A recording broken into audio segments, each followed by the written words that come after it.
Të paktën 930 palestinez janë vrarë në sulmet izraelite në gjithë Gazën, që nga shpallja të është quajturit në pushim më 11 tetor 2025. Izraeli ka pushtuar gjithashtu territore shtesë në Gaza, përtej 50% që të lejuar përkohësisht nga marrëveshja e pushimit.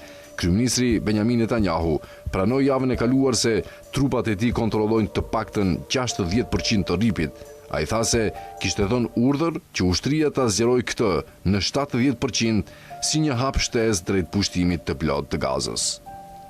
Gjatë një fjalimi në Akademinë e Leadershipit, Ein Prat, një pjesëmarrës nga publiku bërtiti se Izraeli duhet të marrë 100% të Gazës, Netanyahu përgjigj duke thënë: "Po ecim me radhë", duke sugjeruar se ky është qëllimi i afatgjat i qeverisë së tij. "Së pari 70% do të fillojmë me këtë", tha Netanyahu.